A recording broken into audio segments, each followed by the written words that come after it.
आज की सीरीज का first number question. Correct the following sentence. निम्नलिखित वाक्यों को शुद्ध कीजिए। Ravi knocked on the door. Ravi ने दरवाजा खटखटाया। सेकंड हो जाता है mathematics is a interesting subject. गणित एक दिलचस्प विषय है।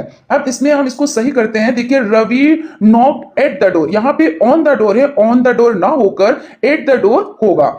और mathematics is an interesting subject. अब यहाँ पे ए इंटरेस्टिंग सब्जेक्ट है और यहाँ पे आपका सही में आपका एन इंटरेस्टिंग सब्जेक्ट है। ऐसा क्यों है? क्योंकि आपका जो वॉवेल्स होता है, क्योंकि जो अल्फाबेट्स वर्ड होते हैं वो कितने होते हैं? तो 26 वर्ड्स होते हैं। इसमें आपके 5 वॉवेल्स होते हैं और 21 कॉन्सोनेंट्स होते हैं। अगर वॉवेल से स्टार्ट होता है, वॉवेल्स यानी ए हो जाता है, ई आई ओ और यू, इनसे स्टार्ट होता है, तो जब कोई चीज हम एक, जैसे एक के लिए बोलते हैं तो वहां पे एन का यूज होगा। और अगर कॉन्सोनेंट्स में है, जैसे बस हो गया, कार हो गया, डॉग हो गया, इस तरह से है तो आपका ए यूज होगा। इस तरह से चीजें यहां पे हो जाती हैं। Fill in the blanks with the correct conjunction. रिक्त स्थानों को सही संयोजन से भरे। कंजक्शन मतलब होता है संयोजन।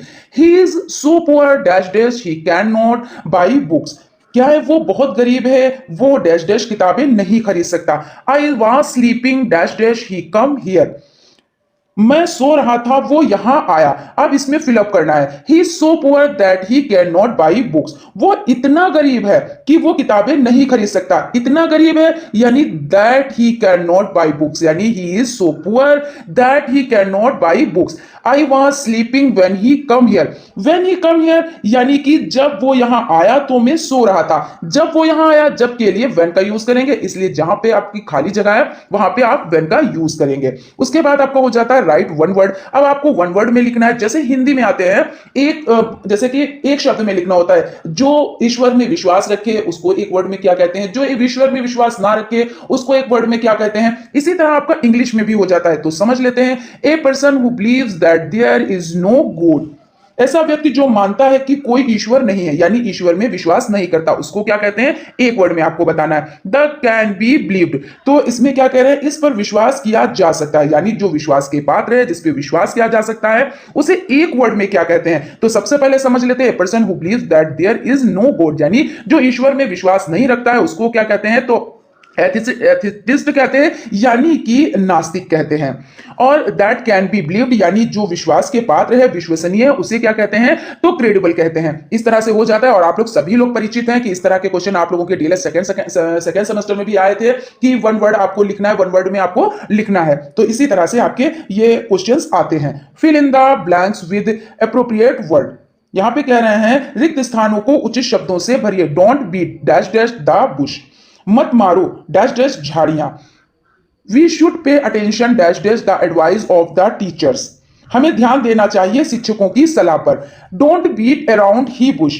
इधर उधर मत घूमो, यानी हमें क्या है? इधर उधर मत घूमो। तो don't beat around the bush, यहां पे क्या हो जाएगा? अराउंड हो जाएगा आपका। We should pay attention to the advice of the teacher. तो यहां पे आपका क्या फिल करना रहेगा? यहां पे देखिए we should pay attention to आपको फिल करना रहेगा। What do you understand by grammar translation method. व्याकरण अनुवाद विधि से आप क्या समझते हैं, इसके बारे में आप बताएं। यानी ग्रामर ट्रांसलेशन मैथड यानी व्याकरण अनुवाद विधि होता है। क्या होता है? तो व्याकरण अनुवाद विधि हो जाता है। ठीक है ना, अनुवाद विधि हो जाता है। इसके बारे में समझ लेते हैं। विधि है यहाँ पे। The first step in learning a foreign language is to get at the meaning of new words, phrase and sentences. किसी विदेशी भाषा को सीखने में पहला कदम नए शब्दों, वाक्यांशों और वाक्यों के अर्थ जानना है। In the case of English, a word-for-word translation of English word, phrases and sentences should be taught by translating them into the mother. अब यहां पे क्या कह रहे हैं कि अंग्रेजी के मामले में अंग्रेजी शब्दों, वाक्यों और यानी वाक्यांश, वाक्यों का शब्दांश अनुवाद करके उन्हें मातृभाषा में अनुवाद करके सिखाया जाना हो जाता है। और यहां पे होता है मदर टंग यानी मातृभाषा में। ठीक है ना।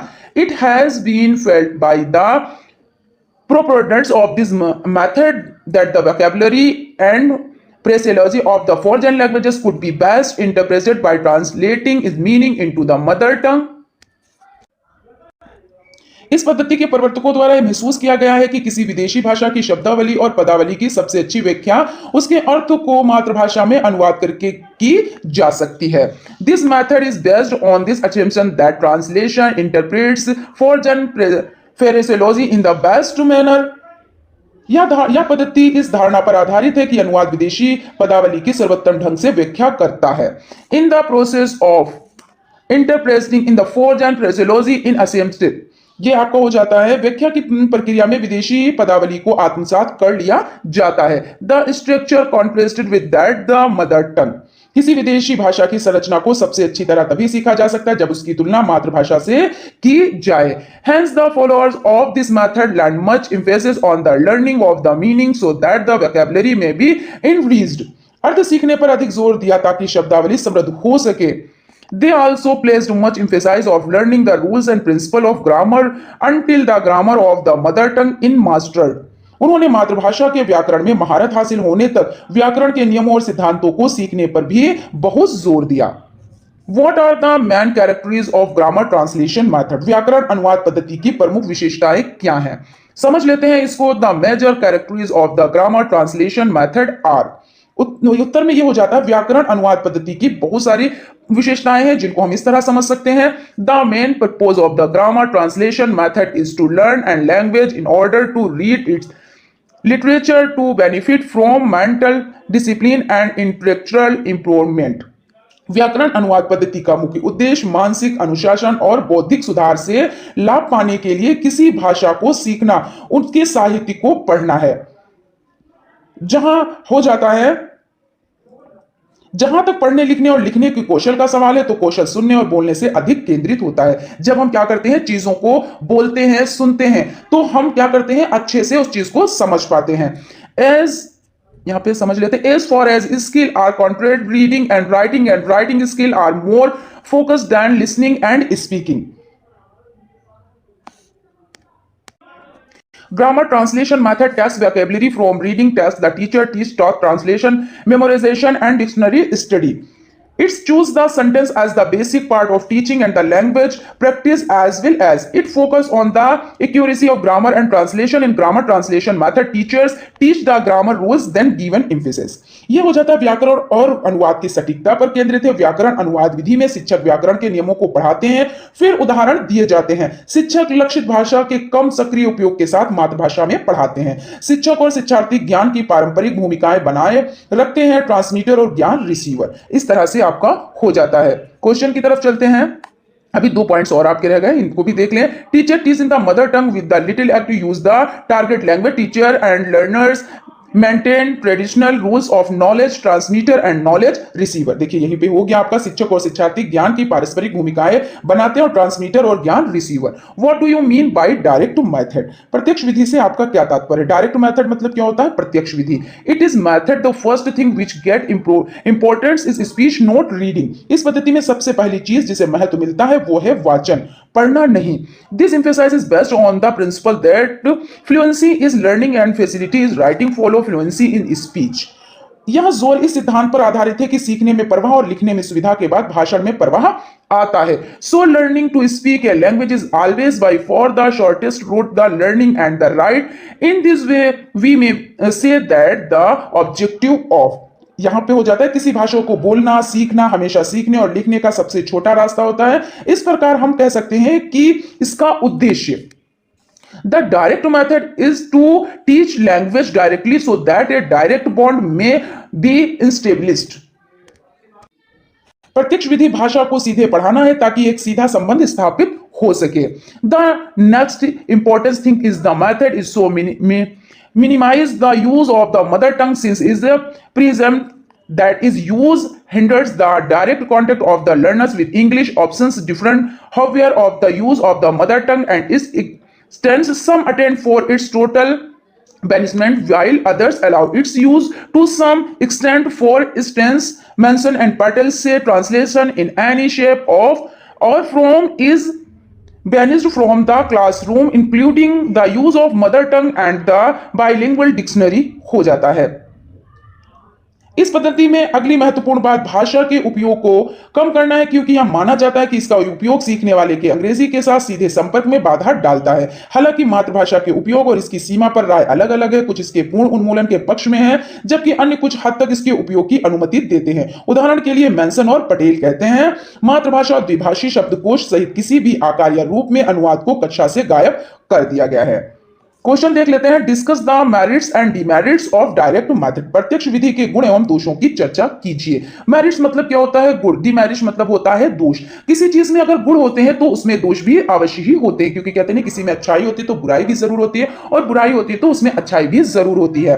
तो सबसे पहले हम लोग मेरिट्स को जान लेते हैं, यानी पहले इसकी अच्छाइयों को जान लेते हैं, यानी गुण को जान लेते हैं, उसके बाद दोषों को जानेंगे। विधि के गुण, merits of the method. There are following merits of direct method. प्रत्यक्ष विधि के निम्नलिखित गुण हो जाते हैं। कौन कौन से हो जाते हैं इसको समझ लेते हैं। In this method sentence is the unit of speech. इस पद्धति में वाक्य वाणी की इकाई है। Words taught in related situations leave every listening impression of the mind of the student। संबंधित स्थितियों में सिखाए गए शब्द हमेशा के लिए चले जाते हैं। छात्रों के मन पर प्रभाव। It's is a natural method because it emphasizes practice in listening and speaking। यह प्राकृतिक विधि है क्योंकि इसमें अभ्यास पर जोर दिया जाता है, सुनना और बोलना। इस पे किस पे जोर दिया जाता है? लिसनिंग एंड स्पीकिंग पे। ये आप लोग बहुत अच्छे से याद रखिएगा। जो आपका डायरेक्ट मेथड हो जाता है वो किस पे सबसे ज्यादा फोकस करता है? तो लिसनिंग एंड स्पीकिंग। इस तरह के क्वेश्चन ऑब्जेक्टिव टाइप क्वेश्चंस बन के आते हैं जिसमें आपको टिक करना होता है, ठीक है ना। अब देख लेते हैं डिमेरिट्स ऑफ द मेथड, यानी कि विधि के दोष क्या क्या है। There are following demerits of direct method. प्रत्यक्ष विधि के निम्नलिखित अवगुण है। Audio visual aids are not easily available, so the method becomes expensive and is beyond the reach of ordinary schools and teacher। दृश्य श्रव्य सहायता आसानी से उपलब्ध नहीं होती, इसलिए यह विधि महंगी हो जाती है और सामान्य स्कूलों और शिक्षकों की पहुंच से बाहर हो जाती है। यानी यहाँ पे कहने का मतलब ये हो जाता है जो ऑडियो विजुअल एड्स, और ऑडियो विजुअल एड्स किसको कहते हैं पहले इसको समझ लेते हैं। इससे भी क्वेश्चंस बनते हैं जो ऑब्जेक्टिव टाइप होते हैं। तो ऑडियो एड्स किसको कहते हैं? जो हम सिर्फ सुन सके, जैसे अब रेडियो हो जाता है, और विजुअल एड्स जिसे हम सिर्फ देख सके। लेकिन ऑडियो विजुअल एड्स मतलब जिसे हम देख भी सके और सुन भी सके, जैसे मोबाइल हो जाता है, टीवी हो जाता है, कंप्यूटर हो जाता है। इसमें चीजों को हम देख भी सकते हैं और सुन भी सकते हैं, तो ये ऑडियो विजुअल एड्स हो जाते हैं। अब ये इतने आसान तो नहीं है कि सभी लोग यानी सभी स्कूलों में इनकी बहुलता हो, ये हो, तो ये क्या होता है? ये महंगा हो जाता है, यानी इस विधि महंगी विधि हो जाती है और सामान्य स्कूलों और शिक्षकों की पहुंच से बाहर हो जाती है, क्योंकि भाई ऐसा तो है नहीं हर स्कूल में इन सब चीजों की सहूलियत हो, तो ये महंगा हो जाता है। ये इसमें एक कहते हैं डिमेरिट्स है, यानी इसका दोष है। This method prohibits is the use of mother tongue while a comparison with mother tongue is often desirable of eradicate or persistent errors. यानी यह विधि मातृभाषा के उपयोग पर रोक लगाती है, जबकि लगातार त्रुटियों को मिटाने के लिए मातृभाषा के साथ तुलना अक्सर वांछनीय होती है। Since grammar is this method is tongue inductively, therefore students do not acquire mastery of grammatical rules।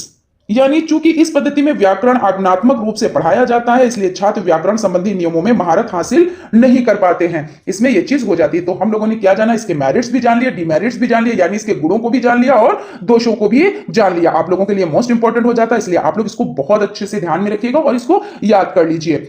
What are the objectives of teaching process?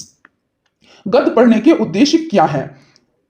Introducing the process lesson, गद्य पाठ का परिचय देना हो जाता है। देखिए, और teaching structural, dividing the next into smaller units, teaching vocabulary, model reading by the teacher, silent reading by the students. यानी शिक्षण संरचनाएं पाठ को छोटी इकाई में विभाजित करना हो जाता है, और शब्दावली शिक्षण हो जाता है। शिक्षण द्वारा मॉडल वाचन हो जाता है और विद्यार्थियों द्वारा मौन वाचन हो जाता है। उसके बाद हो जाता है टेस्टिंग इम्फेसिजन और टेस्टिंग एप्लीकेशन हो जाता है, यानी समझ का परीक्षण करना हो जाता है। यहां पे आप देख सकते हैं समझ का परीक्षण करना हो जाता है और परीक्षण आवेदन हो जाता है। Write down the steps of poetry teaching, वाक्य शिक्षण के चरण लिखिए। 8 steps for teaching kids poetry, यानी बच्चों को कविता सिखाने के 8 चरण हैं। कौन कौन से हैं? Read the poem aloud indefinitely and the defined word the students do not know, read the poem aloud again, summarize the poem, discuss the poem, ask student their experiences, memorize the poem, recite the poem। यहां पे आप समझ सकते हैं क्या क्या हो जाता है। कविता को जोर से पढ़ें, जिन शब्दों को छात्र नहीं जानते उन्हें पहचानें और परिभाषित करें। कविता को दोबारा जोर से पढ़ें, कविता का सारांश प्रस्तुत करें, कविता पर चर्चा करें, छात्रों से उनका अनुभव पूछें, कविता याद करें और कविता सुनाएं। इस तरह से हो जाता है। व्हाट द स्ट्रक्चरल अप्रोच, संरचनात्मक दृष्टिकोण क्या है? अब देख लेते हैं संरचनात्मक दृष्टिकोण के बारे में। There is a controversy regarding this system whether it should be considered as the approach or method। इस प्रणाली को लेकर विवाद है कि इसे एक दृष्टिकोण माना जाए या पद्धति। Without going into A academic discussion is what suffice to say that since the approach takes a constant form is application. अकादमिक चर्चा में गए बिना यह कहना पर्याप्त होगा कि चूंकि दृष्टिकोण अपने अनुप्रयोग में एक ठोस रूप लेता है. It may be regarded as a technique, a method. The structural method is based on the belief that in the teaching or foreign language, the mastery of structure is more important than the acquisition is vocabulary. इसलिए इसे एक तकनीक या विधि के रूप में माना जा सकता है. संरचनात्मक विधि इस पर विश्वास आधारित है कि किसी विदेशी भाषा के शिक्षण में शब्दावली के अधिग्रहण की तुलना में संरचनाओं की महारत अधिक महत्वपूर्ण है और अंग्रेजी के अध्ययन में निहित सीमाओं और कठिनाइयों को छात्रों को गहन अभ्यास देकर दूर किया जा सकता है. Vocabulary and that limitation and difficulties inherent in the study of English can be overcome by giving an impressive drill in the student in the structural pattern. It is said that the concentrating on essential English at the secondary stage of the steps may be left to wait till college days. This saves the lovers of the student of English. यानी यहाँ पे हो जाता है अन्य पहलुओं को college की दिनों तक इंतजार करने के लिए छोड़ा जा सकता है. इससे अंग्रेजी का स्तर गिरने से बच जाता है. क्वेश्चन आपका हो जाता है right aim of structural approach. संरचनात्मक दृष्टिकोण के उद्देश्य लिखिए.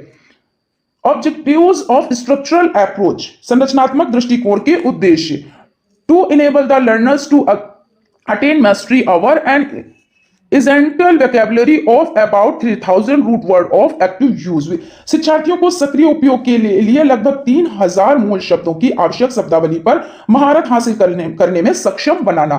To teach the four fundamental skill, namely our essential vocabulary of about 3000 root word for active use. सक्रिय उपयोग के लिए लगभग 3000 मूल शब्दों की आवश्यक शब्दावली पर 4 मौलिक कौशल सिखाना. To correlate of teaching of grammar and composition with the reading lesson. व्याकरण और रचना के शिक्षक को पठन पाठन के साथ सहसंबंधित करना. To lay proper emphasis of the current oral approaches, active method and the fundamental of formal grammar for this on say. कुशल मौखिक दृष्टिकोण, सक्रिय तरीकों और इसके लिए औपचारिक व्याकरण की निंदा पर उचित जोर देना.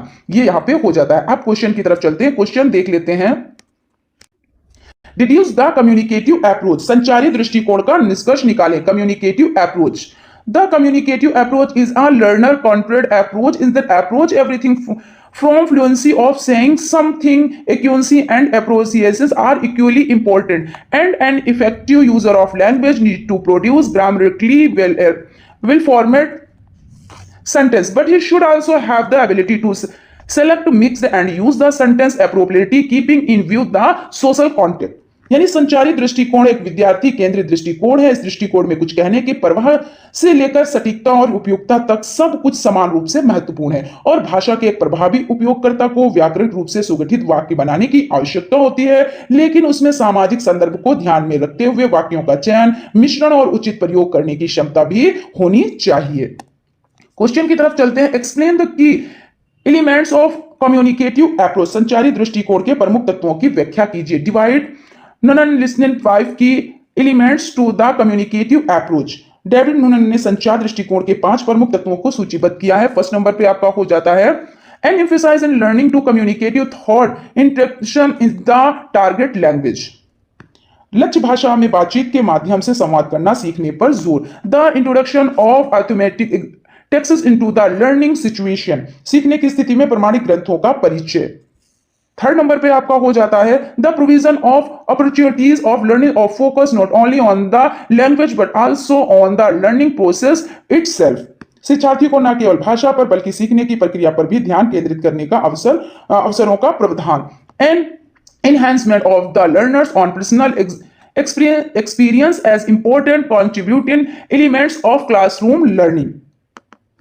शिक्षार्थियों के अपने व्यक्तित्व अनुभव में वृद्धि कक्षा में सीखने में महत्वपूर्ण योगदान देने वाले तत्वों के रूप में. An attempt to link classroom language learning with language acquisition outside the classroom. कक्षा में भाषा सीखने को जोड़ने का एक प्रयास कक्षा के बाहर भाषा सक्रिय.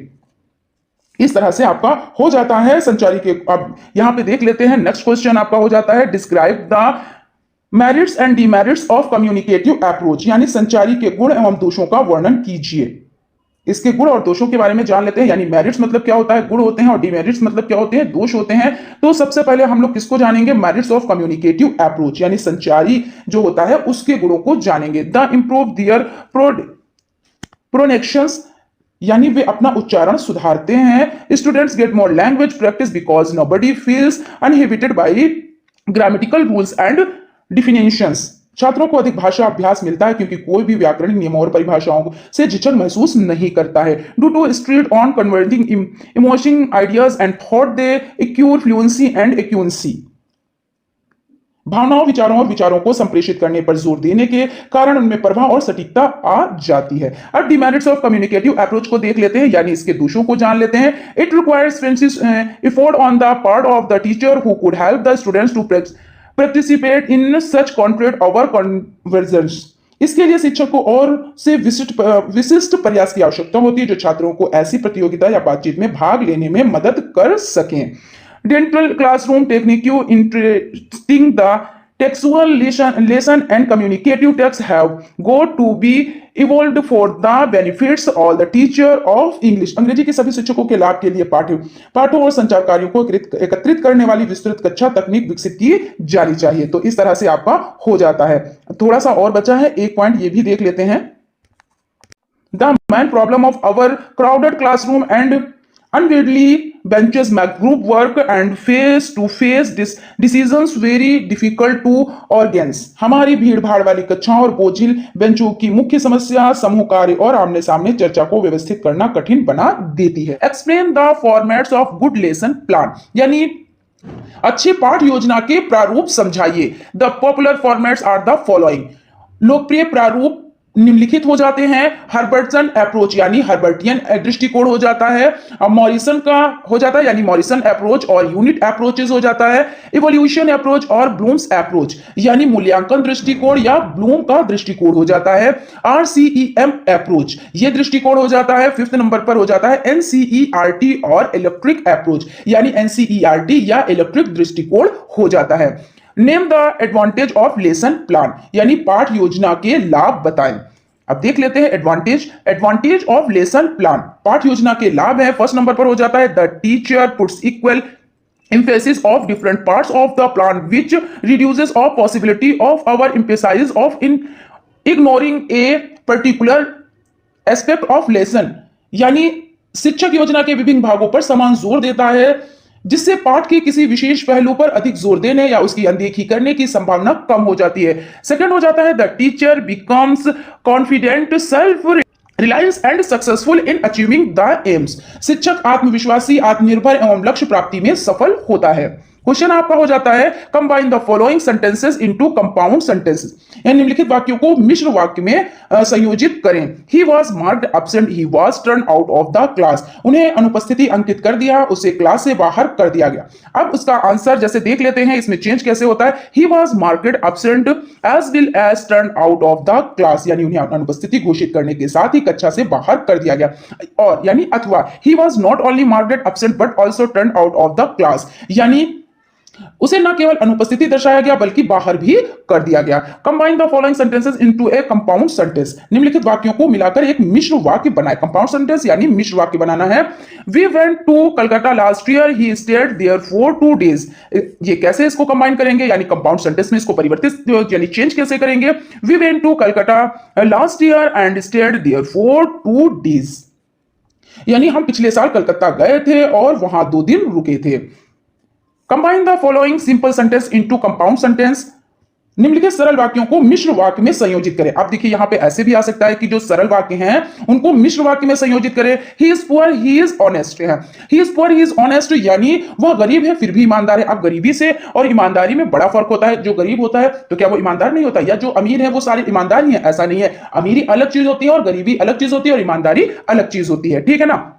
तो यहां पे क्या यूज करेंगे, तो यहां पे येट यूज करेंगे, यानी he is poor yet he is honest, ये हो जाता है। यानी वो गरीब है फिर भी ईमानदार है, येट यानी फिर भी वो ईमानदार है। Combine the following sentence into a complex sentence, you are a thief, यानी निम्नलिखित वाक्यों को एक मिश्र वाक्य में संयोजित करें। यहां पे हो जाता है तुम एक चोर हो। That you are thief is known to all, यह तो सब जानते हैं कि तुम चोर हो। इस complex sentence you are thief, यानी इसको किसमें चेंज करना है, तो following sentence into a complex sentence. तो कॉम्प्लेक्स सेंटेंस में आपको इस तरह से चेंज करना है। Combine the following sentences into a complex sentence. Gandhiji was shot dead, then news spread all over of country like a wildfire. यानी क्या करें, निम्नलिखित वाक्यों को एक मिश्र वाक्य में संयोजित करें। गांधी जी की गोली मारकर हत्या कर दी गई, यह खबर पूरे देश में जंगल की आग की तरह फैल गई। News that Gandhi ji was shot died spread all over the country like a wild fire, यानी जंगल में आग की तरह फैल गई। Translate the following compound sentence into complex sentence, यानी निम्नलिखित संयुक्त वाक्य को रूपांतरित कीजिए मिश्र वाक्य। Aditya is a rich man but he is not honest. Aditya एक अमीर आदमी है लेकिन वह ईमानदार नहीं। अब देखिए वही चीज आ गई कि अगर कोई गरीब है तो वो ईमानदार हो सकता है क्या होते हैं, और जो अमीर होते हैं कि जरूरी तो नहीं है कि उनके पास पैसा है तो वो ईमानदार हो गए। तो यहाँ पे यही चीज है, Aditya is a rich man but he is not honest. ऐसा नहीं है कि इसकी मतलब हिंदी करनी नहीं आएगी, इस तरह से मैं आप लोगों को फॉर एग्जाम्पल चीजें बताती चलती हूँ साथ में, ठीक है ना। तो Aditya is a rich man but he is not honest, तो इसका हो जाता है Aditya is not honest all thought he is a rich man, यानी आदित्य एक अमीर आदमी होने के बावजूद ईमानदार नहीं है, मतलब वो अमीर तो है लेकिन वो ईमानदार नहीं है। क्वेश्चन है transform the following complex sentence into compound sentence, निम्नलिखित जटिल वाक्य को संयुक्त वाक्य में बदलें। When the sun set, we returned home, यानी जब सूरज डूब गया तो हम घर लौट आए। The sun set and we returned home, सूरज डूब गया और हम घर लौट आए। Change the following assertive sentence into interrogative sentence, देखिए Change the following assertive sentence into interrogative sentence, निम्नलिखित मुखर वाक्य को किसमें प्रश्नवाचक वाक्य में बदलना, यानी interrogative sentence यानी प्रश्नवाचक वाक्य। Tagore was a great poet, तो क्या है, टेगोर एक महान कवि थे। Was Tagore not a great poet. अब यहां पे क्या करेंगे, सब्जेक्ट को हेल्पिंग वर्ब और हेल्पिंग वर्ब को सब्जेक्ट में चेंज कर देंगे। उसके बाद नॉट ए ग्रेट पोएट, यहां पे नॉट अगर लगा है तो नॉट लगाएंगे, नहीं लगा तो नहीं लगाएंगे, क्योंकि इंट्रोगेटिव का मतलब होता है जो क्वेश्चन मार्क वाला होता है, और जब क्वेश्चन मार्क लगाएंगे तो जरूरी नहीं उसमें नॉट भी यूज करें। हाँ, नॉट यूज भी कर सकते हैं, क्योंकि अगर नेगेटिव का आप बना रहे हैं तब। Change the following assertive sentence into interrogative sentence, यहां पे फिर से है कि असर्टिव सेंटेंस है जिसको आपको इंट्रोगेटिव मतलब क्वेश्चन मार्क वाला बनाना है, ठीक है। Everybody likes to become great, महान बनना हर किसी को पसंद होता है। तो who does not like to become great, महान बनना किसे अच्छा नहीं लगता। आप इस तरह से भी कह सकते हैं, इस तरह से भी कह सकते हैं, है ना। तो यहां पे who does not like to become great यानी इंट्रोगेटिव आपका सेंटेंस हो जाता है। Fill in the blanks with the correct form of the verb given in the brackets. Use simple past or present perfect which never is suitable. यहां पे क्या कह रहे हैं, कोष्टक में दी गई क्रिया के सही रूप से रिक्त स्थान भरें। साधारण पास्ट या प्रेजेंट परफेक्ट का उपयोग करें जो भी उपयुक्त नहीं होता है। क्या कह रहे हैं, विच never is suitable my uncle, और यहां पे डॉट डॉट है, ब्रैकेट में बाई है और एक कार हो जाता है। मेरे चाचा डॉट डॉट एक कार खरीदी। अब खरीदे यहां पे आएगा या मेरे चाचा ने एक कार खरीदी, इस तरह से, है ना। खरीदी है तो यहां पे क्या यूज होगा, तो यहां पे आपका हो जाता है हैज बॉट। मेरे चाचा ने एक कार खरीदी है तो हैज बॉट हो जाता है। आई सी यानी I dot dot see bracket में है the Rajpath for the first time when I went to Delhi last week. जब मैं पिछली बार यानी पहली बार राजपथ, जब मैं पिछली बार दिल्ली गया था। अब यहां पे क्या करना है, देखें, यहां पे क्या भरा है तो सी मतलब देखें, और भरना क्या यानी फिल क्या करना है, तो आपका हो जाता आई सा, तो सी को आप सा करेंगे यानी एस ए डब्ल्यू ये हो जाता है। यानी जब मैं पिछली बार दिल्ली गया था तब मैंने पहली बार राजपथ देखा था। Fill in the blanks with the right form of the verb given in brackets. Use either the simple present or the present continuous form which where is suitable. यानी यहां पे क्या कह रहे हैं, क्रिया के दाईं ओर से रिक्त स्थान भरे, कोष्टक में दिया गया है। सरल वर्तमान या वर्तमान निरंतर रूप का उपयोग करें, जो भी उपयुक्त हो वो आप भरें। Radha dash dash love to narrate stories, यानी राधा डॉट डॉट प्रेम कहानियां सुनाने को। तो इसमें जो फिल किया जाएगा वो लव्स हो जाएगा, यहां पे लव है तो यहां पे लव्स हो जाएगा, LOVES। Complete the following sentences using the correct form of the verb given in the brackets. निम्नलिखित वाक्यों को कोष्टक में दिए गए क्रिया के सही रूप का उपयोग करके पूरा करें। आई dot dot my homework eight 7 AM this morning do, मैं आज सुबह 7 बजे अपना होमवर्क करता हूं। तो I did my homework eight 7 AM this morning, यहां पे डिड का यूज होगा, यहां पे डू दिए हुए हैं तो डिड का यूज होगा, आप डिड का यूज करेंगे। इस तरह से आपके जो ये सीरीज हो जाती है वो कंप्लीट हो जाएगा। अगर आप लोगों को सेशन अच्छा लगा है तो प्लीज एक लाइक जरूर करें, और अगर अभी तक आप लोगों ने चैनल को सब्सक्राइब नहीं किया तो प्लीज सब्सक्राइब कर लें और बेल आइकन को भी जरूर प्रेस कर लें, जिससे कोई भी नोटिफिकेशन हो वो आप तक पहुंच सके। मिलते हैं नेक्स्ट क्लास में, तब तक आप लोग अपना ख्याल रखें और स्टडी को कंटिन्यू करें। Thank you.